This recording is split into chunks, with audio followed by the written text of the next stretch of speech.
Good evening, everyone. I call the January 13th, 2026 regularly scheduled board meeting of the Richland 2 Board of Trustees to order. On behalf of the Richland 2 Board of Trustees, I'd like to welcome you to our regularly scheduled board meeting. And it's a new year. And so as we begin a new chapter, I'm reminded of Mary McLeod Bethune's words, "Faith is the factor in a life devoted to service." May that spirit guide us as we continue our work together. As always, we are grateful for the continued engagement and support of our students, family, staff, and community members. Tonight, we look forward to conducting the important business of the district and working together to ensure we remain a stellar school district committed to excellence in education. We appreciate your presence and participation, and we thank you for joining us this evening. If you will now please join me for the Pledge of Allegiance. I pledge allegiance to the flag of the United States of America and to the republic for which it stands, one nation, under God, indivisible, with liberty and justice for all.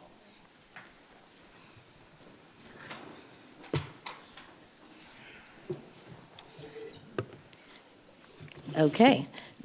The agenda for tonight's meeting has been published and made available publicly. May I please have a motion regarding the approval of the agenda? Madam Chair, Mr. Trapp? I move to approve the agenda for the January 13th, 2026 regular board meeting. Is there a second? Second.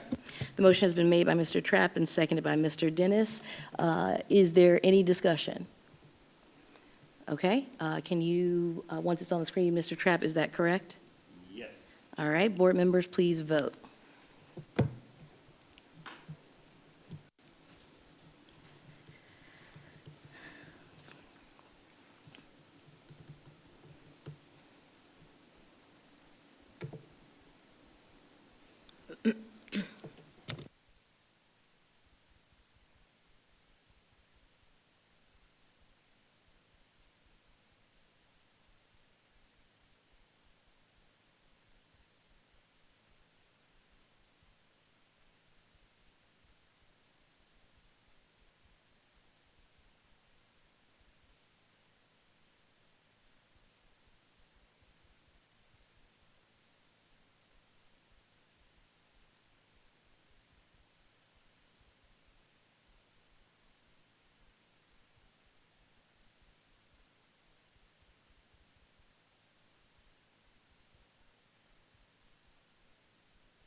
Okay, the motion is 7 yes, 0 no. The motion passes.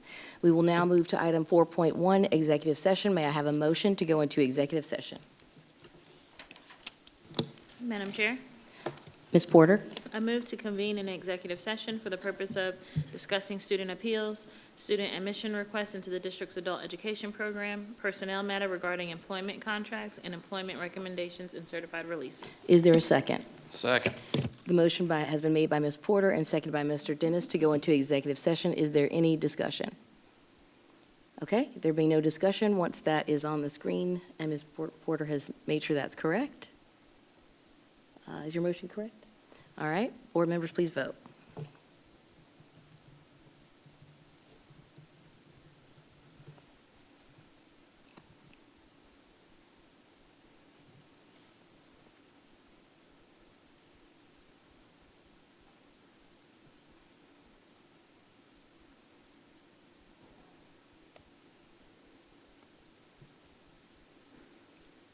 The motion is 7 yes, 0 no. The motion passes. The board will now enter into executive session. Welcome back. All right, may I have a motion to end executive session? Madam Chair, Ms. Washington, I move that we adjourn executive session at 6:10 and resume public session. is there a second? Second. The motion has been made by Ms. Washington and seconded by Mr. Dennis to end executive session at 6:10 p.m. and resume public session. Is there any discussion? Okay. Is that correct on the screen, Ms. Washington? 6:10. Okay. All right. Board members, please vote.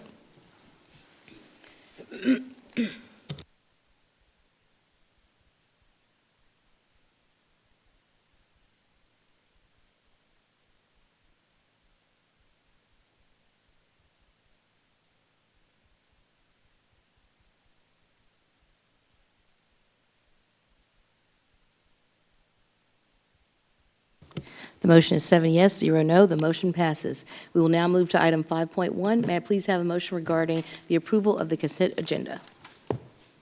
Madam Chair, Ms. Washington? I move to approve the consent agenda for the January 13th, 2026 regular board meeting. Okay, is there a second?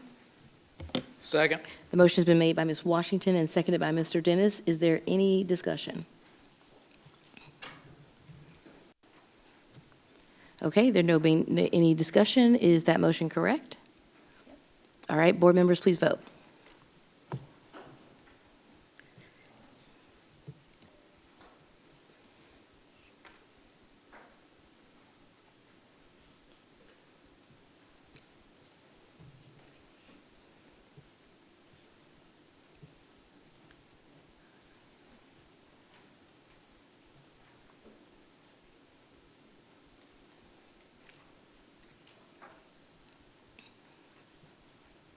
The vote is 7 yes, 0 no. The motion passes.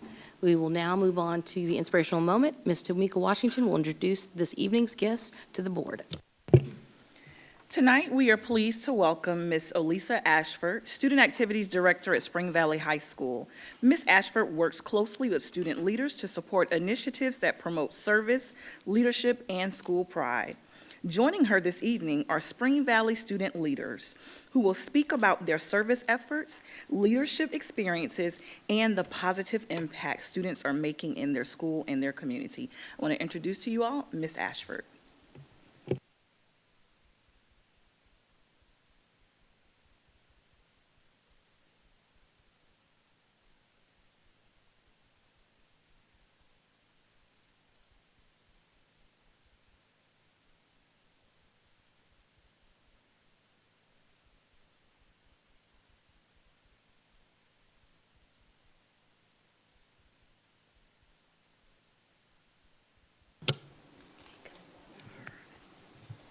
Thank you, Madam Vice Chair, for the invite. We certainly appreciate it.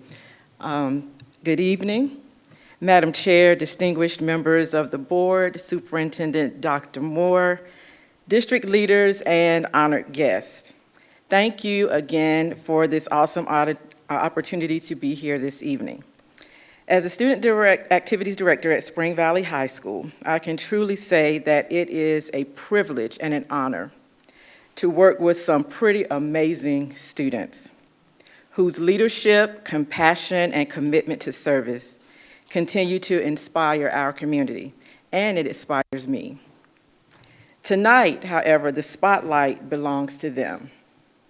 And it is my honor now to welcome our student leaders as they share the impact of their work and the importance of serving selflessly. Good evening, distinguished members of the board, Superintendent Dr. Moore, and honored guests. Thank you for allowing us this moment. My name is Imani Howard, and I serve as the 2025-2026 Student Body President and Winter Days Chair at Spring Valley High School. Standing with me tonight is my fellow Student Body Officer and 2025 Winter Days Junior Chair, Carson Smith. We are grateful for the opportunity to represent our school this evening and share a message centered on students' leadership, gratitude, and service. Spring Valley Winter Days is more than an event, it is a legacy. Since 1984, Winter Days has been our largest school-wide community service initiative, uniting students, faculty, staff, and families, as well as community partners around one powerful mission, to serve others with heart. What makes Winter Days truly special is that it is student-led and community-powered. Our entire student body steps up, motivating one another, giving generously, and leading with purpose. Our faculty and staff go above and beyond, encouraging us, supporting our goals, and reminding us that our work matters. Winter Days would not be possible without the collective effort of our Viking family. We are deeply thankful for every student, every teacher, and every staff member who continues to believe in this tradition and pour into it year after year. This holiday season has felt especially meaningful. In the midst of everything happening around us, Winter Days reminded us that even in challenging times, students can still lead with compassion and create real change. Our theme, A Nutcracker Christmas, symbolized resilience and courage, standing strong, protecting what matters, and coming together for something greater than ourselves. It is that spirit that guided everything we did. Winter Days also reflects what happens when student leaders are truly supported. One of the greatest gifts we have at Spring Valley is leadership that believes in students. And it starts with our principal, Mr. Jeff Timoni. Having a principal who trusts you, encourages your ideas, and believes in the vision makes all the difference. His constant support reminds us that our voices matter and that our leadership has purpose. Guided by the Richland 2 mission and grounded in a district's core values of belonging, learning, continuous improvement, and joy, our students transform generosity into meaningful impact. This year, we didn't just meet our goals, we exceeded them. We adopted 16 families, impacting 39 individuals through Families Helping Families, collected 1,003 books, donated to Richland 2's Ready to Read program, raised $8,470 for Make-A-Wish South Carolina. Our Homeless Outreach Committee collected over 3,050 toiletry items, creating hundreds of care bags, donated to Transitions Homeless Shelter. We donated 492 new toys for tourists to Columbia. Our Cans Committee collected 41,048 servings of canned goods and non-perishable items, assisting families across Richland 2 and the Midlands. Donations also were given to Harvest Hope Food Bank and the Salvation Army of the Midlands. Additionally, our school and community outreach committee met with and mentored student leaders at Polo Road, Lonnie B. Nelson, Windsor, CFI, and Bookman Road elementary schools. We taught them the purpose and importance of community service outreach. These young student leaders were guided in organizing their own mini drives in their schools. Students learn the power of servant leadership and the power we all have when we come together for one common goal. However, the true lesson we've learned is that leadership and service does not have an age limit. True leadership and service begin the moment your heart is willing to serve. None of this happened alone. It happened because our district believes in students and invests in collaboration. Programs like Richland 2 Ready to Read and the SNAP Drive showed us what is possible when students, schools, and the school district work together toward a shared vision. Winter Days reminds us that learning goes far beyond the classroom. It lives in leadership. It lives in empathy and service. Giving back isn't about how much you have. It's about choosing to care. We encourage you to give back whenever the opportunity presents itself. And remember, even the smallest acts of service can make a lasting difference in our community. On behalf of the Spring Valley student body, faculty, and staff, thank you for believing in us, supporting our leadership, and allowing us to serve our community with purpose and heart.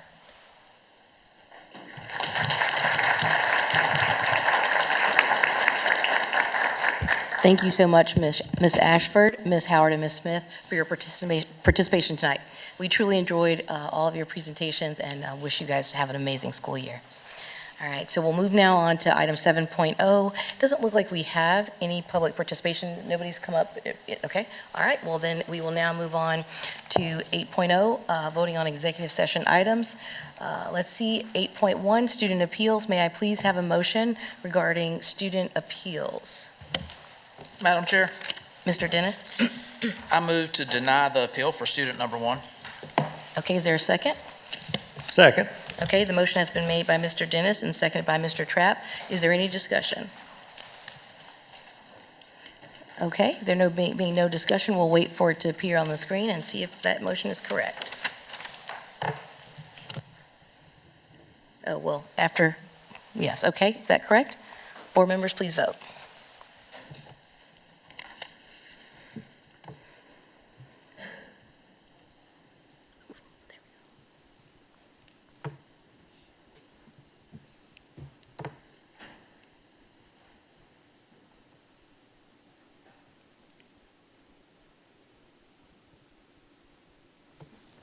The vote is 6 yes, 1 abstain. The motion passes. We will now move on to item 8.2, student admission request into the district's adult education program. May I please have a motion on the student admission request into the district's adult education program? Madam Chair, Mr. Trapp? I move to admit, hold on. I move to, I'm trying to figure out what I'm looking at here. Hang on a second. Okay, I move to approve the student admission request in adult education program of students 1 and 2. Okay, is there a second? Second. Okay, the motion has been made by Mr. Trapp and seconded by Ms. Washington. Is there any discussion? Okay, there being no discussion, is that correct, Mr. Trapp? Yes, that's correct. Okay, board members, please vote.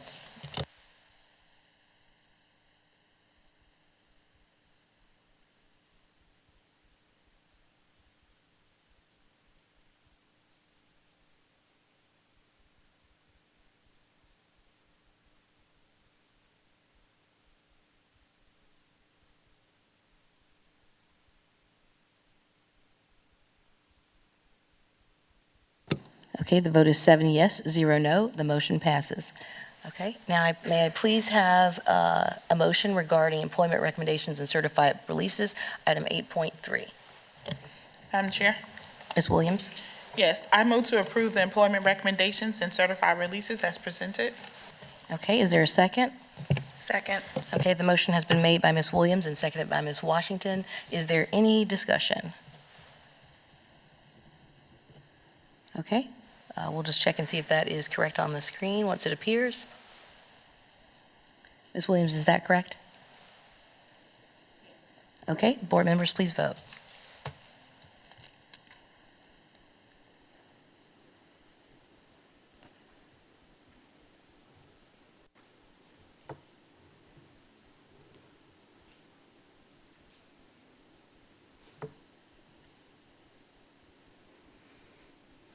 The vote is 7 yes, 0 no. The motion passes. We will now move on to item 9.0, 9.1, unfinished business, no action requested. Oh, sorry, we don't have anything for that one. Moving right along to 9.1, policy revision, policy BCB, board member conflict of interest, policy GBEA, conflicts of interest, staff and ethics, policy IC, school year, policy ID, school day, policy IJ, instructional resources and materials, policy IJK, supplementary materials, selection and adoption.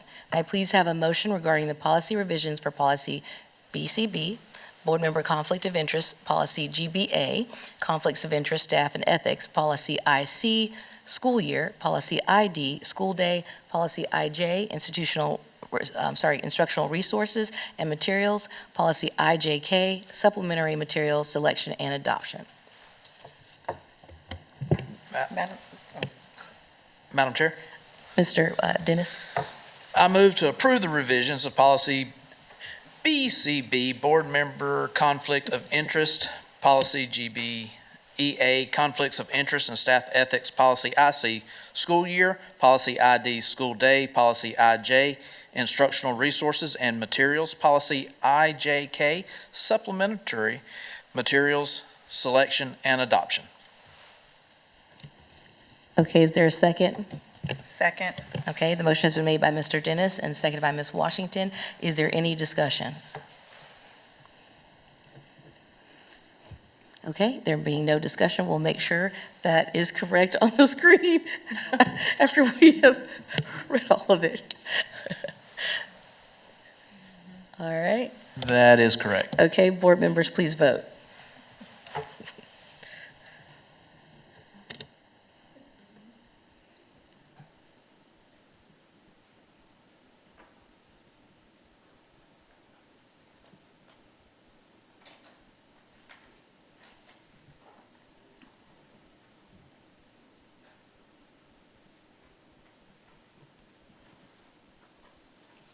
The vote is 7 yes, 0 no. The motion passes. Now moving on to item 10.1, reviewing and signing of the SC School Board Association's ethical principles. This agenda item is in the section, is the review and signing of the SC School Board Association's ethical principles. And I am actually going to go ahead and read it. Let's see here, let me pull it up here so you guys all know what we're talking about here. Oh, there it is, okay. Okay, here we go. I'm going to read it in my best voice. So basically every year, if you've seen us do this, we go through our ethical principles, and And everybody, I'm going to read it, and if you guys just want to say I will at the end, it's fine. We pledge our efforts to improve public education in our community, and will solemnly try to, one, represent the interests of the entire district when making decisions, to rely on available facts and our judgment rather than on individuals or special interest groups, understand the proper role of the board to set policies governing the district and to hire the chief administrative officer to carry out these policies, to encourage an open exchange of ideas by all board members during the decision-making process, seek regular communications between the board and student, staff, and all segments of the community, attend all board meetings to study issues facing the board, and to enact policies and official actions only after full discussion at such meetings. Work with the other board members in a conscientious and courteous manner, befitting the public trust placed in the position of school board trustee. Communicate concerns and public reaction to the board policies and school programs to the superintendent and other board members in a professional manner. Support employment in persons best qualified for staff positions, and to ensure a regular and impartial evaluation of all staff. Avoid conflicts of interest, and to refrain from using our board positions for personal or partisan gain. Encourage recognition of the achievements of the student, staff, and the involvement of community residents. Support legislation and funding which will improve the educational opportunities and environment students and staff. Take no individual action which should compromise the integrity of the board, administration, and to respect the confidentiality of information that is privileged under the Freedom of Information Act. Take no individual action that would, study current educational issues and to participate in training programs such as those offered through the South Carolina School Boards Association, and make our district's educational setting the best place possible to encourage all students to achieve and love learning. All right, if you all agree, just say, I will. I will. All right, okay, so now we will go to the front. We're gonna, well, after we sign, we're gonna do a signing, and then we will take a photo.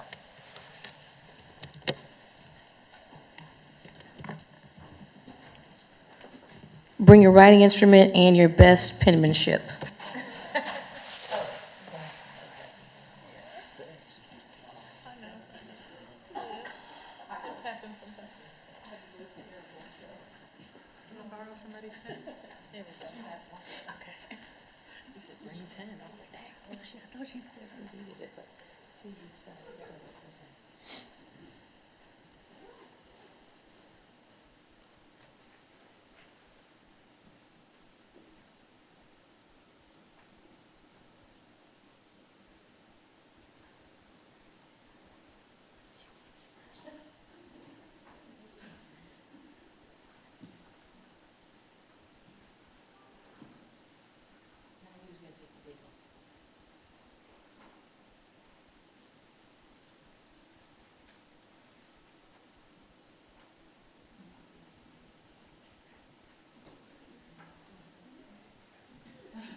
Thank you, board members. All right, we will now move on to item 10.2, enrollment projection process. This agenda item in this section is a enrollment projections process report. Dr. Moore. Thank you, Madam Chair. Tonight, we're going to share the methodology that we will be using to for enrollment projection. So, as you already see, Mr. Will Anderson, our Chief of Operations, and Mr. Hutman, our Senior Chief of Operation, have made their way to the podium. But before they begin the presentation, I want to share just a few points to shape the conversation tonight. And this is mainly for our listening audience, because I know the board is very aware of these things. Enrollment projections are not an exact science, and many different data sets as well as variables are used. And this year really is extremely important and challenging due to the new data points that includes charter schools. The charter school projection is very difficult. We have received projected enrollment from the state, spoken to other districts who have experienced what we are about to experience, and have used other factors to project the potential impact of charters. Tonight, the main methodology that we're going to share with you is cohort survival, which is really how many students matriculate from one grade to the next. So our main data points are historical, student enrollment data, new housing starts, birth data, choice options both internally and externally. Now, some people may be wondering, why is this so important? Well, it's very important because enrollment projections determine staffing allocations for each school and informs our budget for the next school year. The state provides money based on the number of students that we have in our district. So the information example that we will be sharing tonight is not final and is very preliminary projections. The projections will continue to evolve throughout the spring and the budget cycle as new data and more information is shared. Once information is finalized, that will be shared with every school to include the school that we're going to use as our example tonight. I just want to remind everybody that we really do not know our true enrollment numbers until the 10th day of school. And so with that, I'm going to turn it over to Mr. Anderson, who will walk us through this process tonight. Well, good evening, and thank you, Dr. Moore. I should give her a round of applause. She did amazing. She kind of did the presentation for me already, so great job. So anyway, Dr. Moore kind of hit on the purpose. So what we would like to do, now I know this is a lot in 8 minutes, so our objectives is really to have a better understanding of the methodologies, of the data, all the different of what we're doing, so you understand when we come back here in the next couple of weeks with more enrollment projections and then where the budgets, where all this came from. I know at your workshop, Dr. Foster shared with you some staffing allocations, so we hope this, throughout this process, when you have to start making decisions on the budget, we share this, you are fully understand and aware of what the process is and what we're doing. So just to start, as Dr. Moore mentioned, I think we all have seen in the news and heard public school enrollment decline is occurring across the state and nation. Our friends in Greenville County School District, largest school district in the state, is experiencing a significant decline, as well as other state districts across this state. So we're not immune to this, or no districts is immune to this. A lot of the factors include lower birth rates, but more importantly is more choice options. Never in Richland 2, but really in the nation have there been more choice options for students.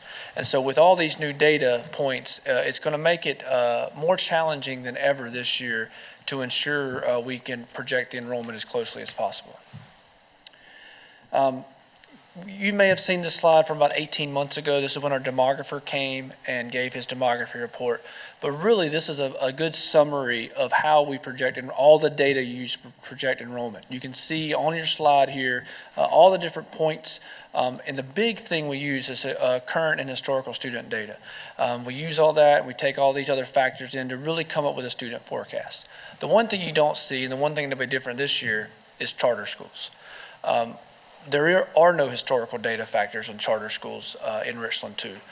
So that's where Dr. Moore mentioned earlier. We have been doing a lot of research, working with the State Department of Ed, talking to a lot of our neighboring districts, and trying to do as best we can to come up with what we call a charter school factor. So what do we think per school, per grade level, the impact of charter schools will be for next year?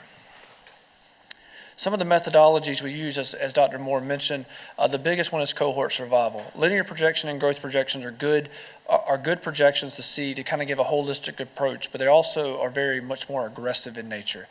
Cohort survival, as she mentioned, is basically, we have this year 100 kids in first grade. Next year, we're going to have 105 in second grade. And we use that trend to then project what we think is going to happen in second grade. So that's how that's the starting factor. So if it's a positive, then we continue that. If it sums up to be a negative, then we think it may be less students. That's the first part. A lot of that data that comes in there is historical data, and I'll show you on the next slide why we have all this trend data built into these models. And so choice, all these things we've had for years in Richland 2 is built into the model. So it really helps provide a pretty accurate projection. The other thing is this residential student yield. So you'll see on your slide right here, this is a screenshot from a couple years ago. We're working with the county on updating this information. But when we have new subdivisions, new apartments, we want to know how many students do we think will come from that? It's called the student generation rate. So you can see we have a factor for a single family detached house, and the trends have been pretty similar. We can anticipate K through 12 a 0.5 factor. So for every one house, we can anticipate 0.5 for students. And you can see that's based off you can see the K through 5, 6 through 8, the 9th and 12th. You can see the same formula, which is higher, which is not surprising, apartment complexes, of what those factors would be in more the multifamily complexes. That's where the single family attached is basically apartment complexes. Here you can see the variables, and these are the things that are changing. Just to point out the three I like to point out. The first is the birth rates. These are a snapshot of the last 5 years of the birth rates and with the corresponding kindergarten start year. You can see we kind of peaked there at 2140. Years past, we were up in the 3,000s, and you can see now we're starting to decline. So it stayed steady over the last 5 years, but over the last 10 years, that decline in birth rates, and these are just Richland 2 zip codes. These are not the entire county, and it doesn't include some of the smaller zip codes that have a slither like 29203. We have a little bit that are in Richland 2, but not primarily. It's primarily the 29229, 29229, 29223, 29016. Those are the larger attendance lines. The other, I mentioned the charter school, and so that variable that is a whole new variable of the different options, and I talked a little bit about that. The other variable is new developments. On this map here, it's a little difficult to see, but you can get an idea of all the current developments going on in Richland and county. These are in the green, I believe, is proposed, meaning that they're being sent to Richland County zoning and planning for proposal. The red or orange, I believe I can't remember the color, I can't see it, my fault, is currently in a zoning. With the zoning for a zoning change, so they have to change the zoning if they would like these to occur based on their current zoning or their current submittal. And then lastly, the orange is under construction. And based on these 92 developments, including the phases, you can see there's almost 14,000 units, single-family homes, apartments, and condos. So that's something we also factor in based on that generation rate. But as we talked about earlier, the birth rates are down, so that it makes it a little bit more challenging. Here we're going to share Bethel-Hanbury real quick as the example. What you can see here is our historical enrollment data for Bethel-Hanbury dating back to 2002, both for zone students in your zones and both and enrolled in the school. So you kind of see, well, we use this enrollment data, and then you use where the students live, and you can see on the map where the cluster of elementary students live at Bethel-Hanbury.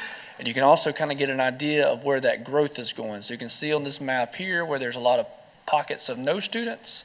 And if I go back, you can kind of see where those pockets of new development are coming into play. So we can anticipate more students there. So what we do, we take those methodologies, take all those variables, and then we now need to give an exact projection for Bethel-Hanbury. So I'm going to walk through with you real quick so you understand this. And I've got a pointer, so I'll probably point this way, or you can look behind you, whatever works best. So the first line is current enrollment. That is today's, or day 90, I should say, the enrollment, which was the last day of December school. That is all K through fifth grade students. The second line is projected enrollment. So that enrollment, projected enrollment, is what the variables I went through prior to doing charter. So if we did not have any impacts for charter this year, we would anticipate, again, this is all draft data, we would anticipate 615 students. And what you can see here, to go back to cohort survival, you can see in kindergarten this year we have 88. So our methodology, based on our previous historical data, says we should anticipate it basically staying the same in first grade. But you can see we have 115 in fifth. Well, based on our enrollment projections, based on birth rates, based on trends, we're only anticipating 84 kindergarten. So you can see you're replacing a high 115 with an 84. That's where you kind of really get your drop in enrollment. So then you can see the projected change without charter. So here is our projected impact of charters.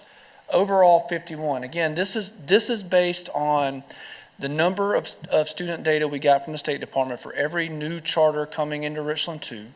We have put a factor of what we anticipate historically has happened with children choicing in and out of Bethel-Hanbury for every school, and what we think that will be. We then factor into the distance from Bethel-Hanbury or to all the schools to the closest charter school. We factor in socioeconomic status, understanding that anybody can go to the charter school, but also understanding based on our current data, most kids who go take advantage of choice now have to have their own transportation.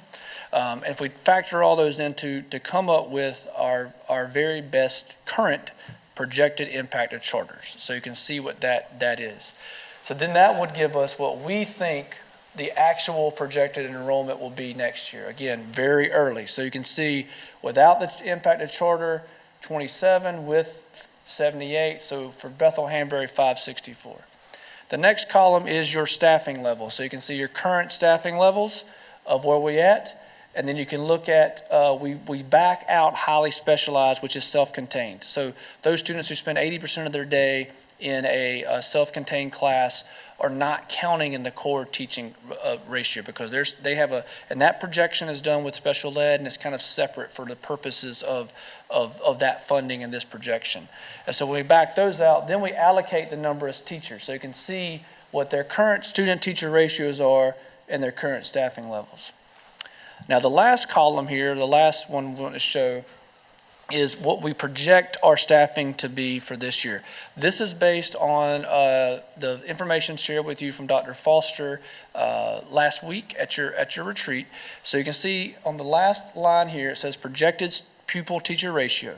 These are the standards that Dr. Foster and the district has been working on as of today. So our standard would be 20, 20, 20, 20, 22, and 22 based on their pupils in poverty percentage.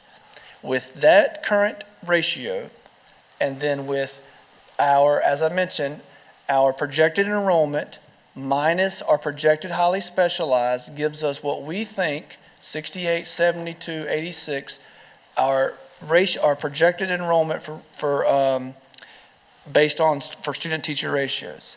So when you look at the projected core staffing, there's a lot of decimal points in there. Now we know that teachers aren't in quarters and halves.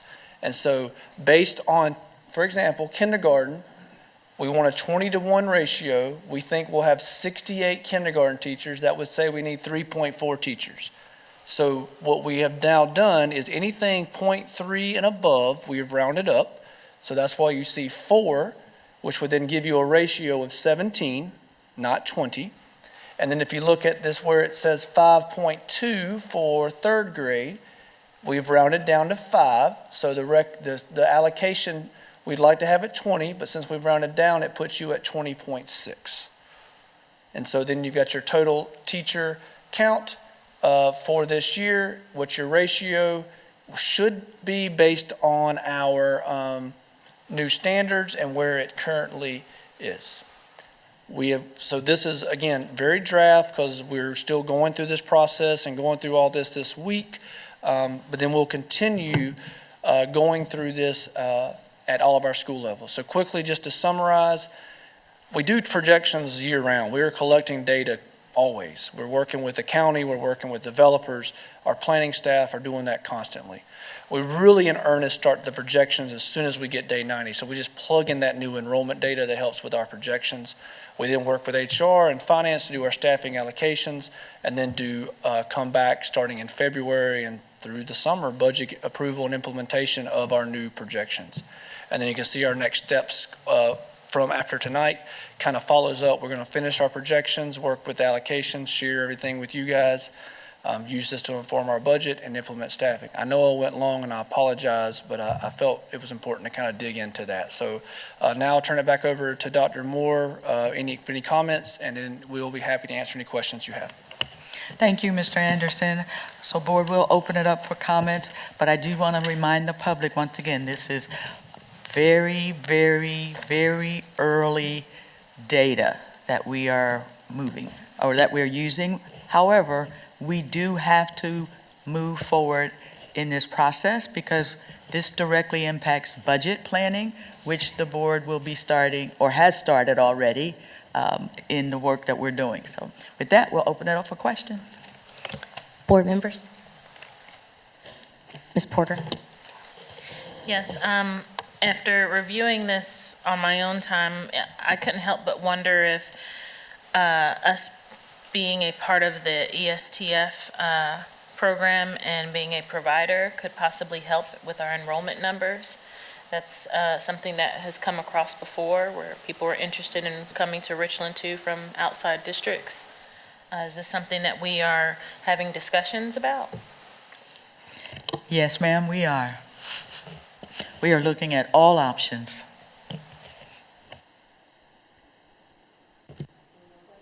Any more questions? Madam Chair. Okay, all right. Thank you, Mr. Anderson. Okay, we will now move on to item 11.1, Superintendent's Report. Dr. Moore. Thank you, Madam Chair. I need the clicker, please. So this evening, board members, I will be presenting the superintendent report. It's going to cover 3 areas tonight. We will be looking at career and technical education, as well as special education staffing, compliance, and our monthly budget, which I know everyone is very, very excited about. So these are the 3 areas that we're going to be talking about. You know, I always like to ground our conversations in our why, and our why is for the student, and making sure that our students are connected, engaged, supported, and achieving. So that is the framework. And as you heard our students from Spring Valley talk about our core values of belonging, learning, continuous improvement, and joy. This also aligns with our foundations around community and family engagement, teaching and learning, finance, and operation. So let's start with an overview of our CTE programs, because this topic came up that the board wanted a report, and I believe it was Dr. Scott that asked for that, so thank you, because this is a great opportunity to educate the public around what we do for our career and technical education. So we currently offer distinct career technical education pathways across our 5 comprehensive high schools.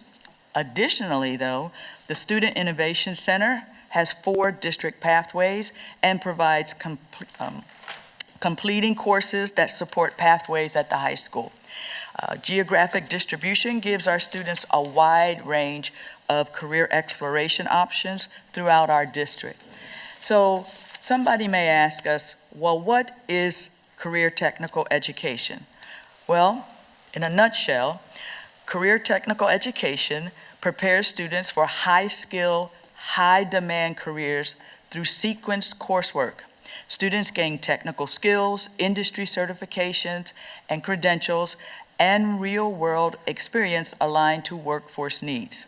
Students can also earn nationally recognized certifications while still in high school, giving them a competitive edge to earn a living wage before they graduate.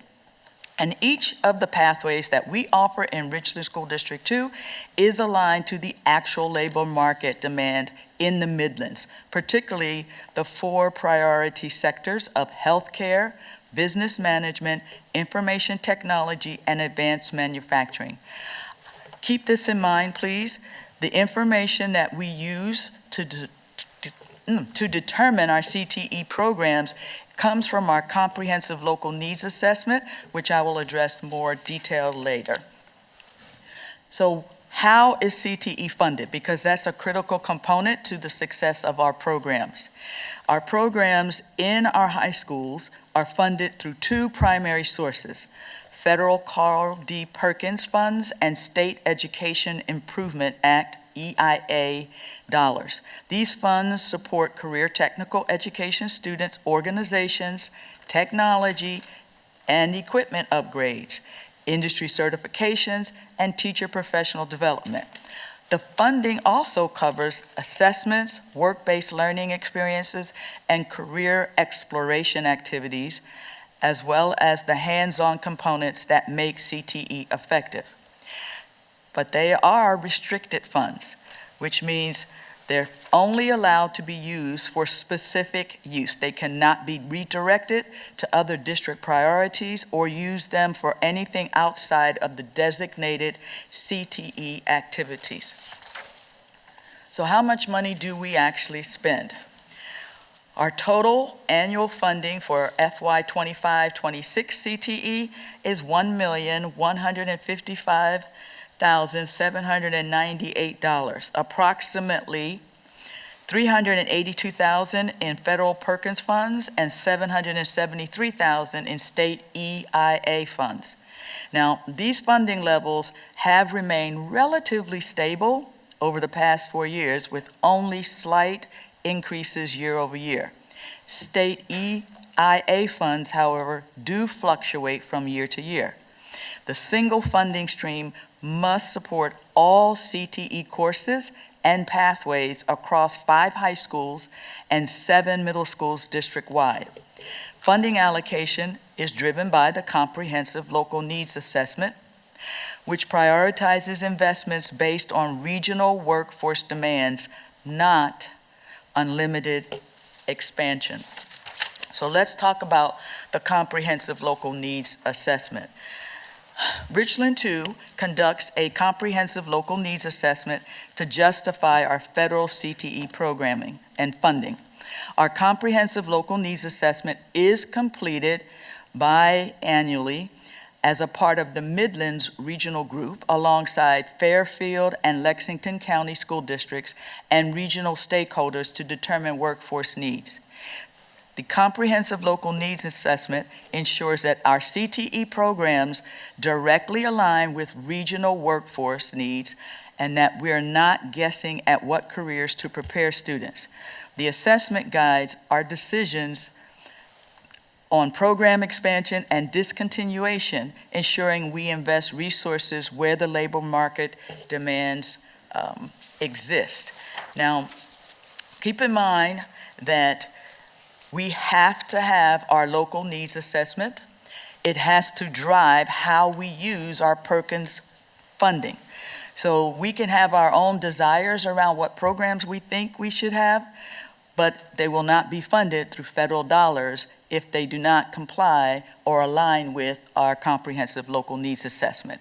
And in our area, we have 4 critical workforce industries for the Midlands region. This is all based on labor market data, and the 4 priority sectors are healthcare,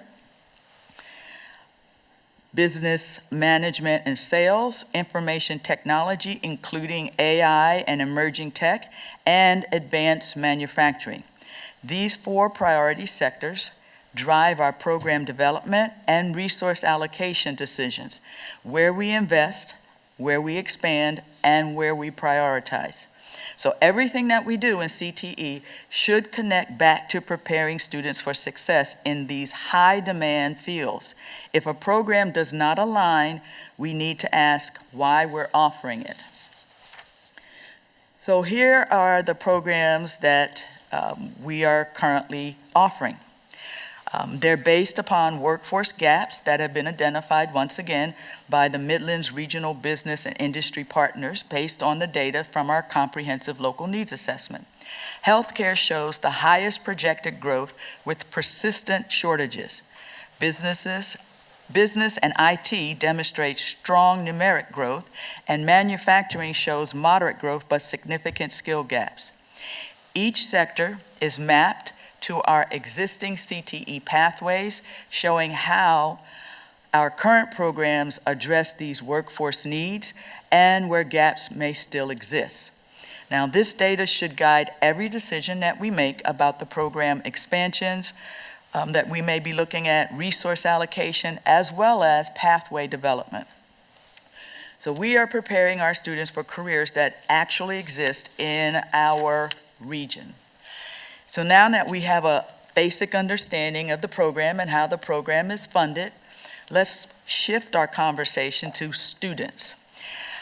A CTE concentrator is a student who completes at least 2 courses in a state-recognized pathway. A CTE completer is a concentrator who completes all required coursework in a pathway. And a pathway is a sequenced program of study aligned to specific career fields. The definitions determine how we measure student success, track program effectiveness, and report outcomes to the state for accountability and funding. So CTE counts toward college and career readiness, and I know we talk about that a lot. So let me make sure that the public understands that it counts in 2 ways. Credential attainment or work-based learning. Both pathways contribute to our accountability metrics. CTE completers who earn a national or state industry credential meet college and career readiness standard. Students who complete at least 40 hours of state-approved work-based learning with a successful employer evaluation also meet college and career readiness standards. So there's 2 pathways students can complete in order to be considered college and career ready.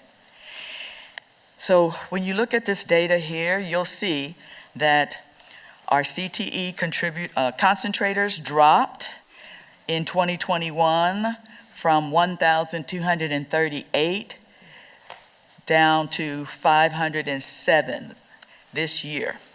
Now, this decline is driven by the loss of certain programs, and those programs have been our CNA program, sports medicine, and graphic communication programs because of a lack of teachers.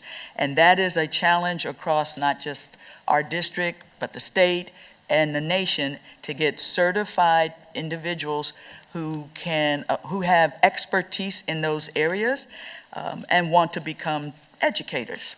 So those staffing challenges have directly impacted our ability to maintain specialized programs that previously produced high concentrators numbers. But despite fewer concentrators, completers have rebounded to 738 this year, noting that students in the pipeline are finishing their pathways. Now, we have launched the Certified Medical Assistance Program at 3 schools, and both enrollment and completion numbers are trending upward. Now, one of the questions that was asked by a board member had to do around the models that we use, our delivery models. And currently in Richland 2, we deliver career and technical education and support through a hybrid model.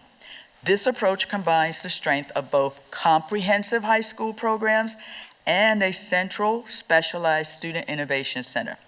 So currently this hybrid model addresses 3 critical priorities. 1, ensuring each student can access quality CTE programs in a large district. 2, aligning a diversity of offerings across multiple district facilities.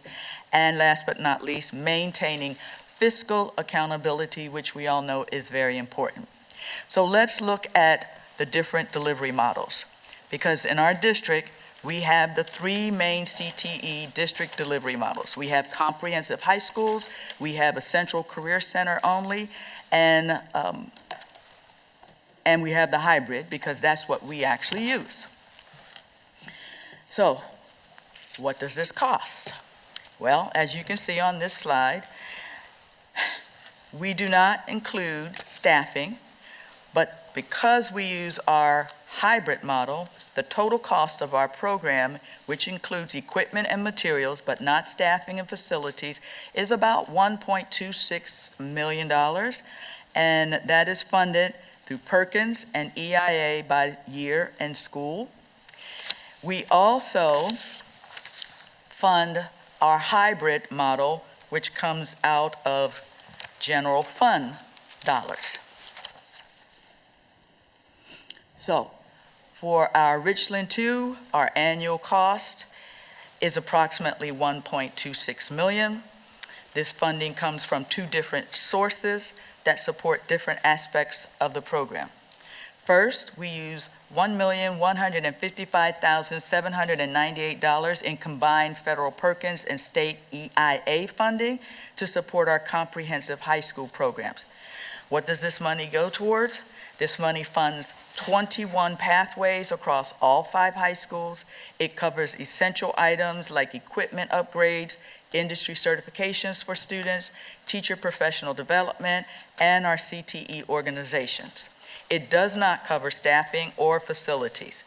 Now, please keep in mind, Perkins and EIA are restricted funding sources. They must be used for CTE programs only. Second, in Richland 2, we invest a little less than $100,000 in general funds to operate the Student Intervention Center. Now, this money covers the specialized courses that aren't available at our comprehensive high schools. It covers the costs of the unique equipment and technology needed for the cutting-edge programs like battery technology, artificial intelligence, and advanced manufacturing. Transportation between the 5 high schools and the Student Intervention Center costs about $250,160 annually. So overall, Richland 2's current CTE structure currently serves about 8,500 students. Of that number of students accessing those specialized courses at the Student Intervention Center, we have seen an increase, almost double in 2 years from where we were to about 100 students. So Richland 2 currently uses the hybrid model. It allows us to both to support students in both a comprehensive and specialized programs to meet the needs of all the students in our district. And this also includes our middle school computer sciences. So CTE Center cost ranges from $170,000 to $770,000, and it varies by size, pathways, offering, staffing, as well as understanding that the Student Intervention Center does not receive any dollars from the state or from the federal program. So, transportation is a critical factor, and we talk a lot about that. It's a critical factor for our Central Technology Center. So currently, our SIC shuttle services cover significant daily mileage. 55 miles from Blythewood, 30 miles from Richland Northeast, 23 miles from Ridgeview, 25 from Spring Valley, and 46 from Westwood, totaling 179 miles per day. And the current annual transportation cost between these 5 high schools and the SIC is $250,160. Remember, this is funded through the district transportation budget. So what is the benefit, and I was asked this question, what is the benefit of comprehensive high schools? Here's the benefit. 1, it ensures that students do not need to travel during the day. It offers an integrated curriculum and experience so students don't have to choose between rigorous academic and career preparation. They get both at their home school. Each high school offers distinct CTE pathways aligned to the student interests and capacity at that school. General education and CTE teachers have the opportunity to collaborate as a comprehensive faculty, and career development support can be provided at the student's home school. So what programs do we offer at which schools? Well, you can see on this slide what we offer. Fully developed CTE pathways are available at every high school in Richland 2.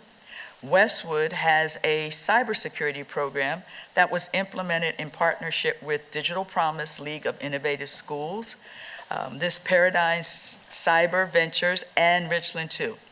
And Richland 2 is only one of 11 schools in the nation selected for this inaugural cohort.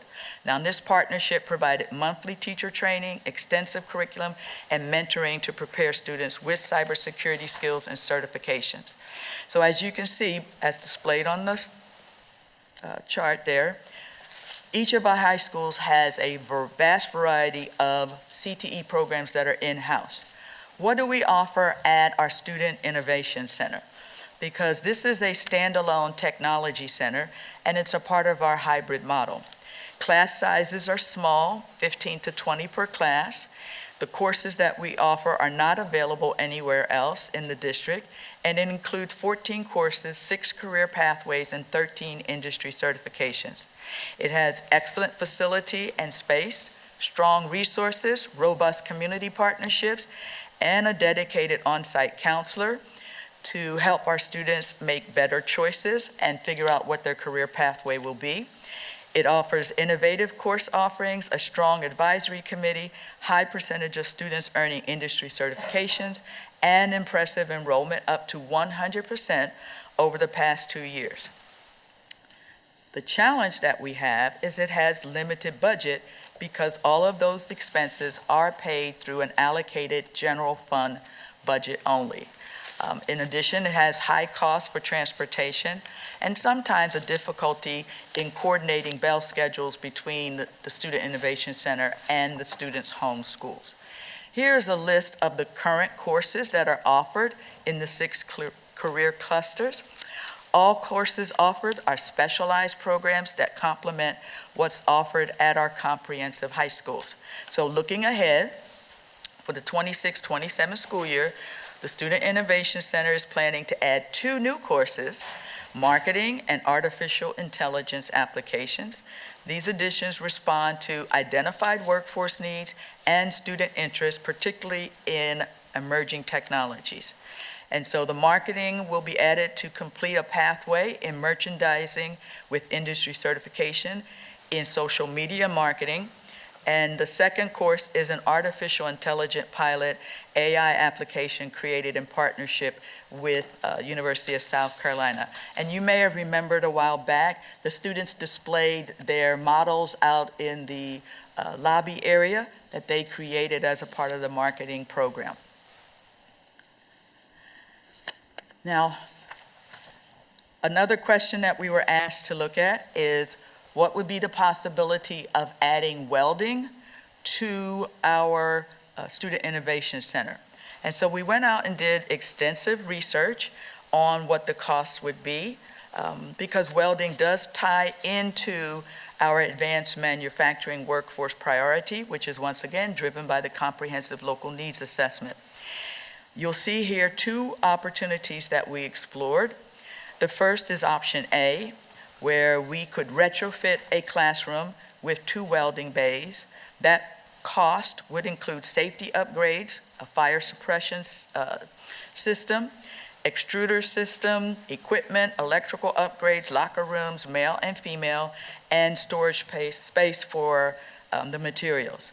Welders are very expensive per unit, very expensive. I'm going to tell you in a moment what it will cost. Here's another thing that we have to keep in mind, the limited number of students that can participate based on the standards from industry training. So when you look at that cost, it's really about $1 million to start welding, and we would only be keeping 12 to 15 students at a time in the classroom due to safety requirements. Option B looks at, it's still expensive, but it looks at equipment and travel costs to Midlands Technical College. Midlands Technical College has 2 facilities that do welding. One is by the airport and one is located in Fairfield.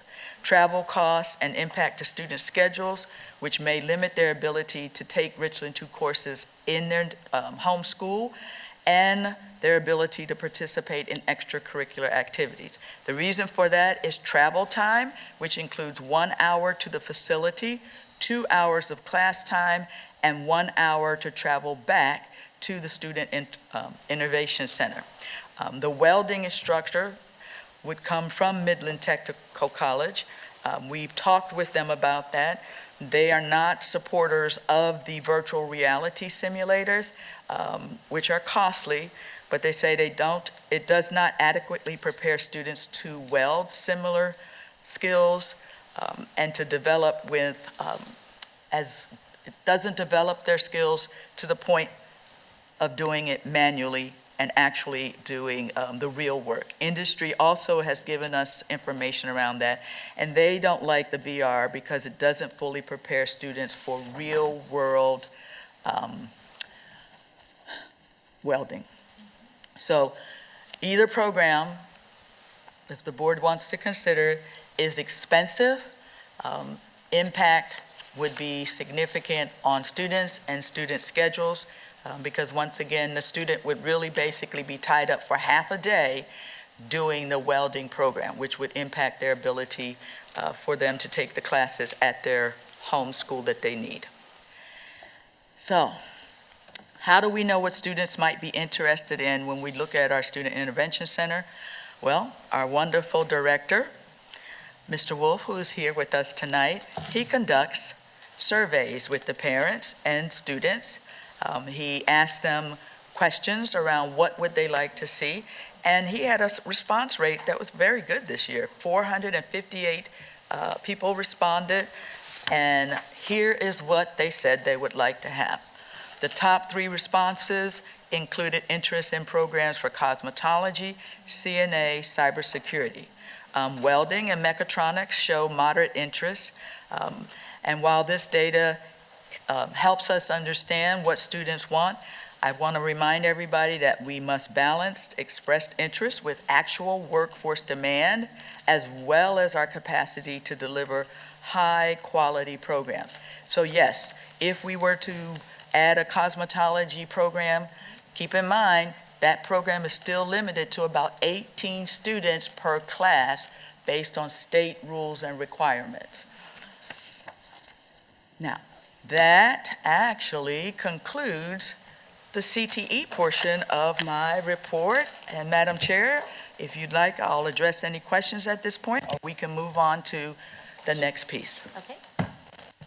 Board members, any questions? I think Dr. Elkin Scott had her hand up, and then Mr. Dennis, you want to go after that? And then Dr. Moore, thank you so much for that very, very detailed report. I wasn't expecting all of that, so thank you for taking such a deeper dive into that.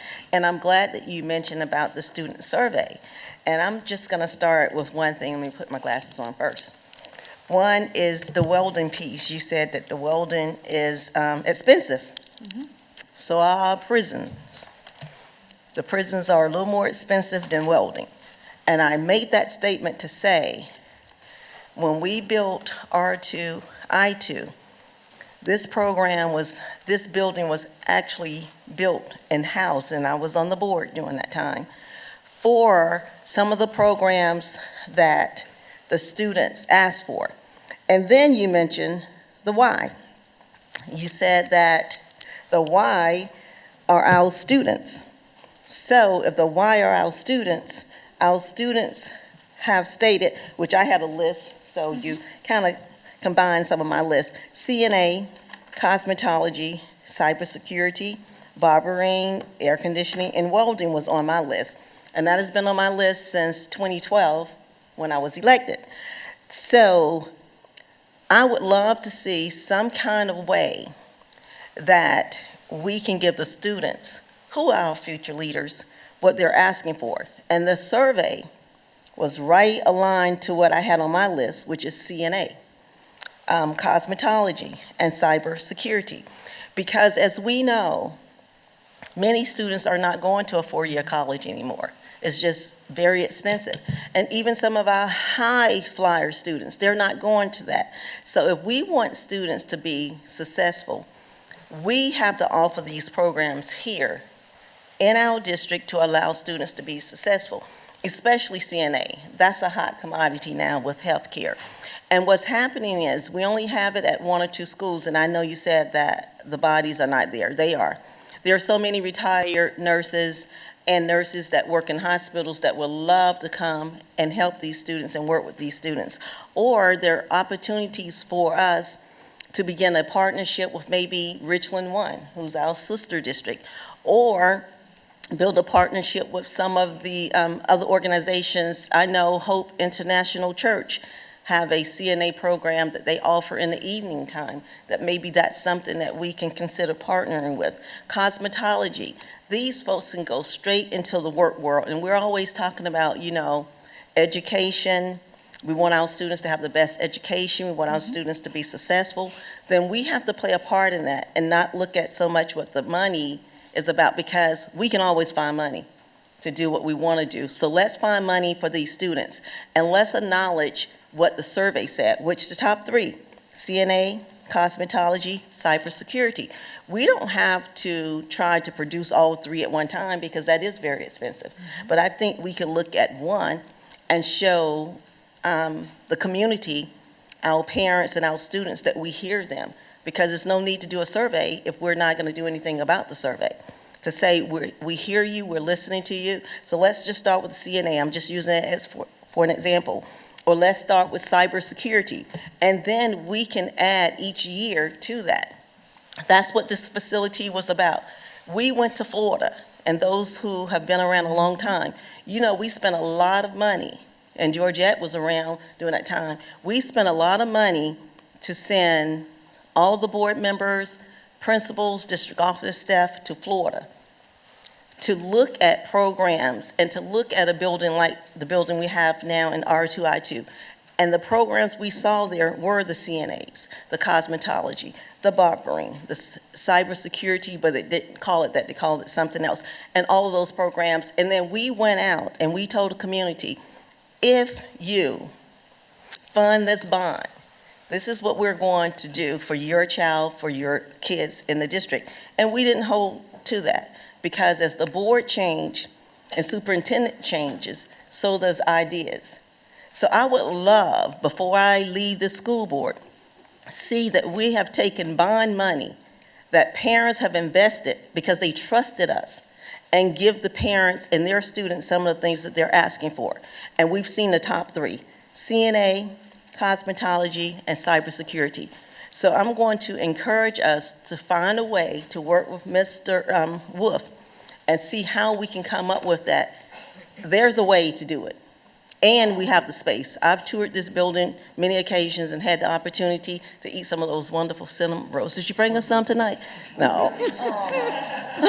You were getting ready to get some brownie points, but that's okay. They were so good. To see what we can do so we can show the students that we hear you. We can't give you everything you want, but it's always asked, how do you eat an elephant? One bite at a time. So let's take one bite of this list and let's see what we can do. Thank you. Mr. Dennis? Madam Chair, so when we're looking at this and we were talking about the welding options A and B, and I think this is going to go for anything that we do for this center when you talk about real life versus virtual. There's a movie called Days of Thunder, and old Harry Hogg's in his shed, and he's looking at that race car and he's touching it and he's talking to it, and he's molding it to what he needs on that racetrack. And here at this very facility, we had the South Carolina, I forgot the name of it, but they got the virtual welder in it. And you're talking to a guy that welds. One of my many great attributes to learning how to do things on the fly in the desert, learning how to weld. And I'm going to tell you right now, I use that virtual welding machine, and it was not pretty. It wasn't. But when I go out and use a real welding machine, it's the basket weaving and the stuff that I do with that machine is beautiful. So we really need to look at, if we're going to do this for these kids, no matter what we do, CMA, cosmetology, anything, we need to look at real life practicality applications. Listen, virtual reality is great.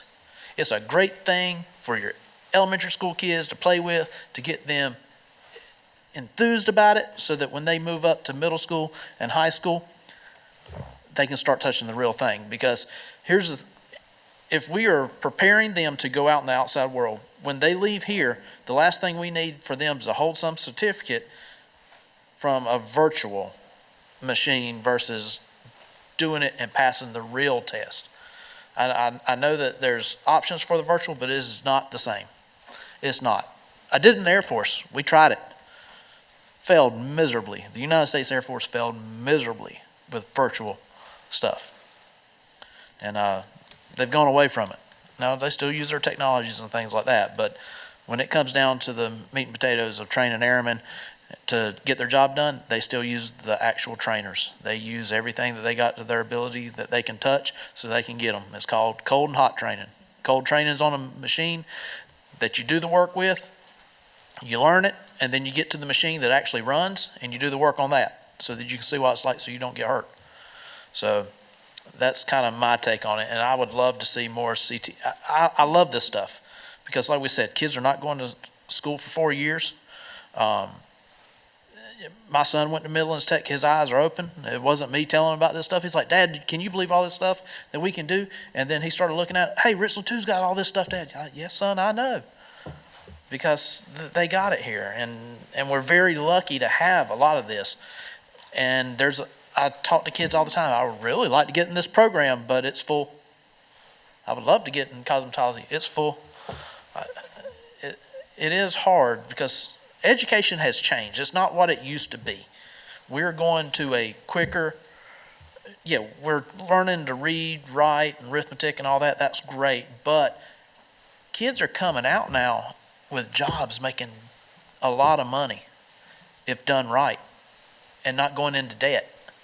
And some of those kids I've known over the few years when I coached swimming and diving in Florida, they went to a technical school like this and they got out, they made money, went back and got a business degree, and now they own multi-million-dollar corporations. So, yeah, it's a great program, and it can be done right. And when we're talking about these charter schools and everything like that, listen, we're the shining light. We can do it. We just got to put our heads down and figure out how to get it done. And we also got to work with our state legislators and our local politicians, and parents got to get out there, and you got to go in front of their offices, and you got to let them know what you want. Because if we do this, we need funding. And funding comes from the state, it comes from the federal levels, it comes from local levels. And we need all the help we can get.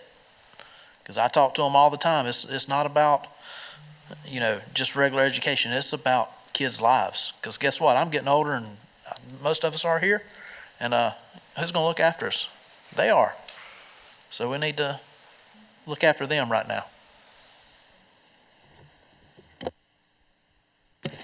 Ms. Porter? Thank you. Dr. Moore, thank you for this extensive report. I do think it was necessary to break down, to see the lift that it takes to be able to start a program at R2I2. Also, I was thankful to see the different programs that we currently offer that is in alignment with it being the Innovation Center. I did some research on my own as well and looked into what our students have to do to be able to take these courses here at this location. And it takes quite a bit of planning, which is one of the reasons why earlier in this year, you heard me speak about us starting as soon as 5th grade with our students about taking advanced courses. Because the truth is, the students who are enrolled in these programs at R2I2 will not be able to take these courses unless they have space in their schedules. And we have required courses that they must take But in order to have the space available so that they can transport and come to R2I2 and leave on time, they have to take advanced courses. They have to have the amount of space in their schedule, their senior year or junior year, to be able to do this. And I spoke to those students myself, and who have made the different sacrifices to be able to enroll in these programs. But again, if your eye is on this and you creating a pathway for yourself, and our counselors are involved in that as well, they have to start planning before middle school to start taking these advanced courses to have the room to do it. Also, in the vein of being fiscally responsible, I think it's important to look at all the possible ways that this could go wrong if you plan for a course that there is not room for and you put the money into that. I'm so thankful for our school-based programs that we have encouraging choice at those locations. I think it's important not to overlap certain programs because it will affect the programs at those schools. And the partnerships, and I want to encourage that we have partnerships with orgs that will in some way adopt that program at that school so that the experiences can be robust and not where we have small programs all throughout that we can't sustain. Let me look at my notes here that I put.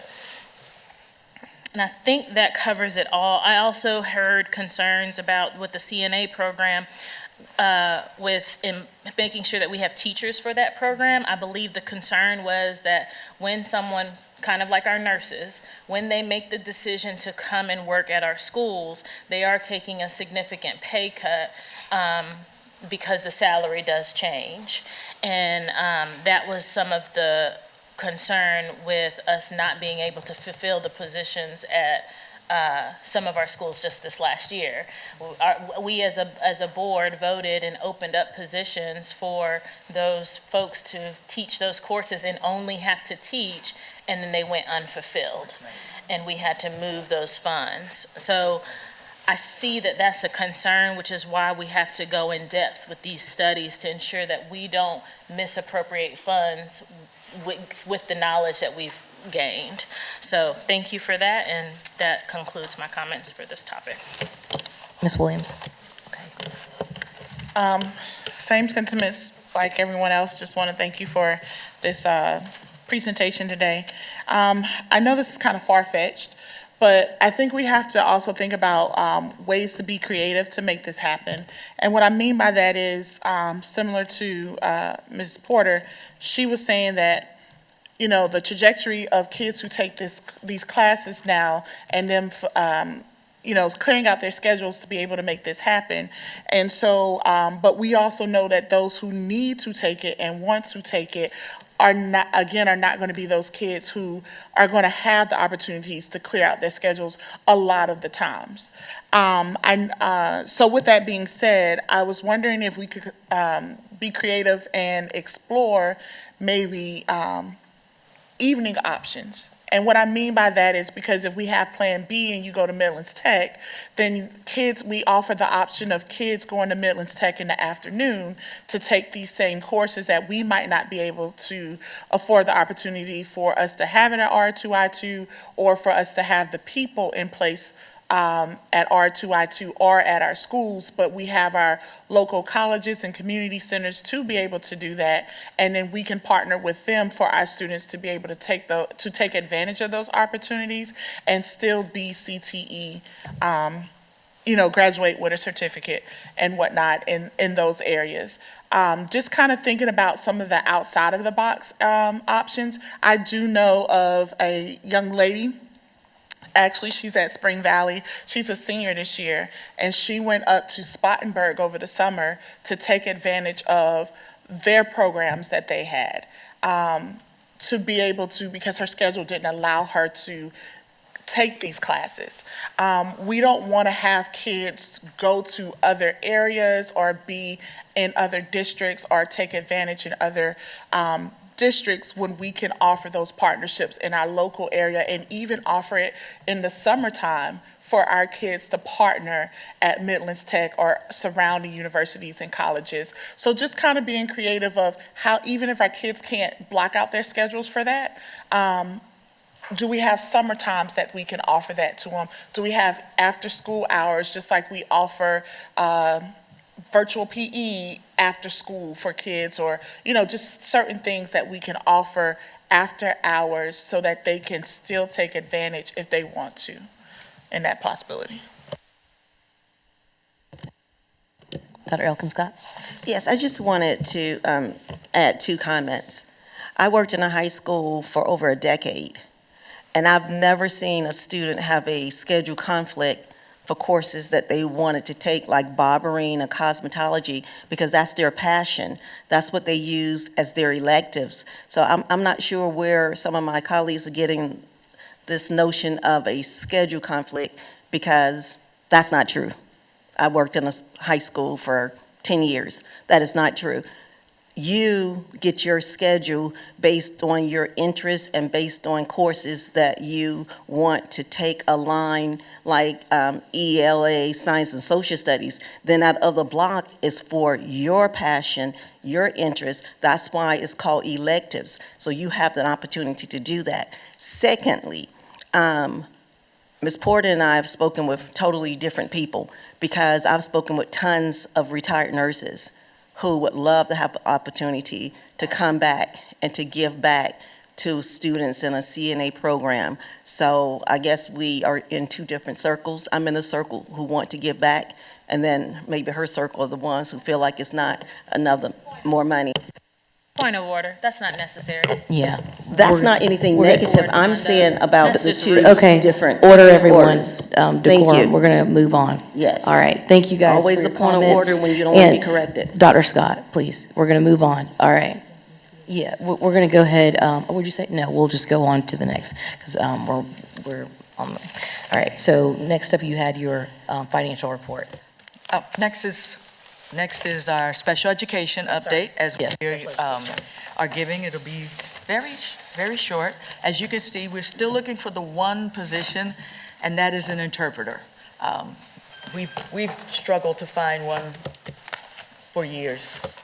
It's not an easy position, but we are continuing to work. Other than that, we have filled the 28 positions out of the 29. Just want to give a quick update around compliance, because that has been a focus that the board has had, and which is why the board put the 29 positions into the budget, and we are very, very grateful for that.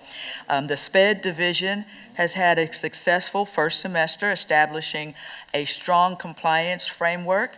The new district compliance framework has been established to ensure consistent expectations and accountability across all schools. Leadership and staffing have been strengthened, and procedures and data systems have been created or improved, and school engagement has expanded. So this spring, we will implement an updated procedures and continued targeted professional development for school-based and district-level staff. We will be giving a more detailed compliance update at the next board meeting, Madam Chair. If there are no questions, then I'm going to move on to my favorite topic that I give in the update, and that is the budget. And once again, just reminding and grounding our work around our students that we want them to be connected, engaged, supported, and achieving. So we will pull up the budget.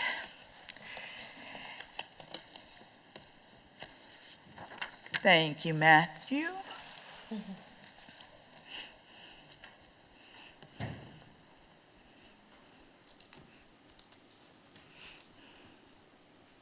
So while Matthew is pulling that up, tonight I will present the district's financial report for the month ending of November 30th, 2025.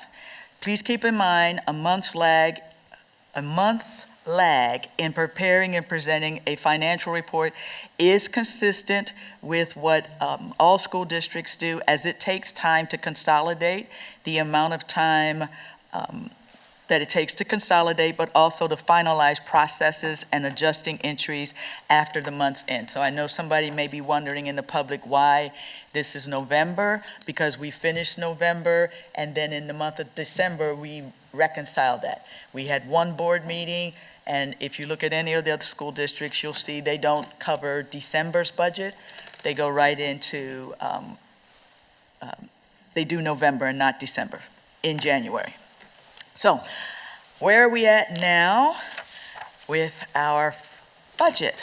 So as it relates to local property tax revenue, we've received $15,782,293, or 11.8% of our anticipated revenue. We've also received $18,479,270, or 29% of our anticipated property tax relief revenue.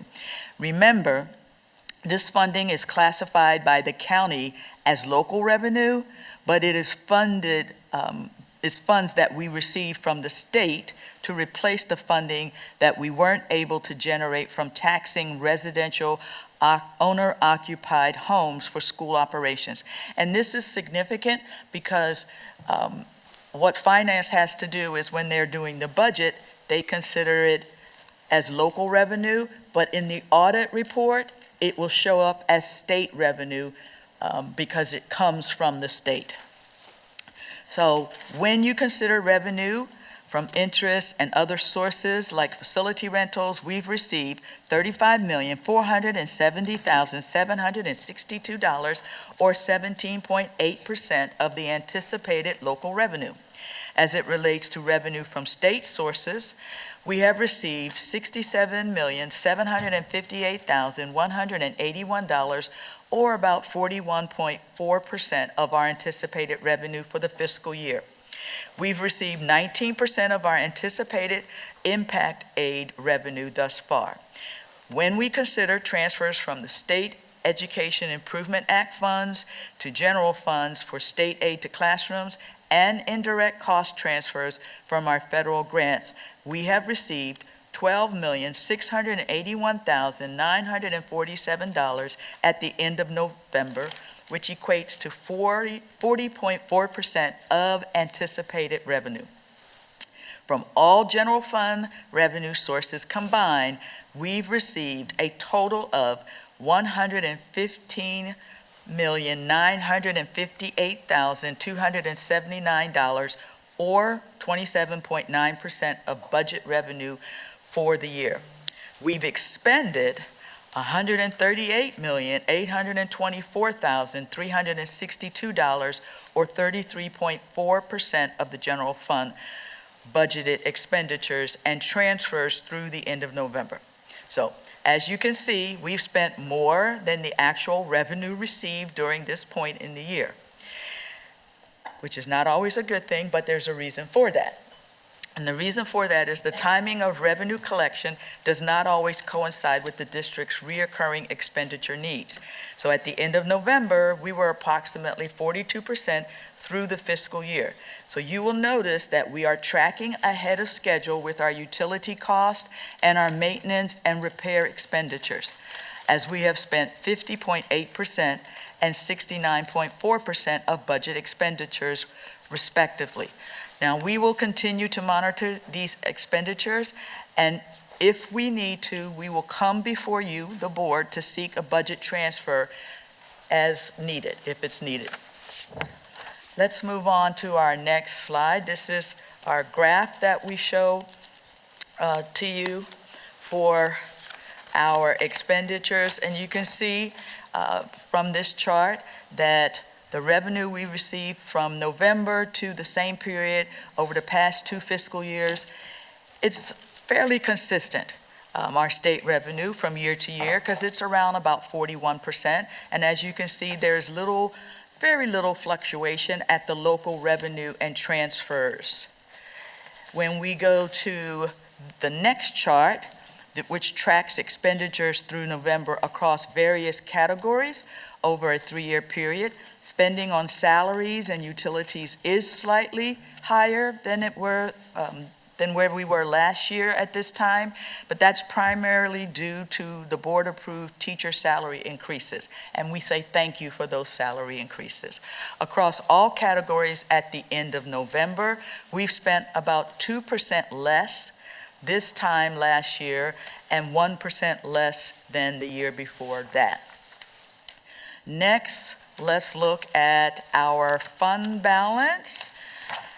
At the end of November, our fund balance was $90,929,925. Now, this represents 22% of our general fund budget and equates to approximately 2.6 months of expenditures. Now, this is customary because from August to now, we've been primarily using our fund balance to cover our costs. You will see this increase as property tax collections start rolling in. So we did receive some of that this month in November. Next,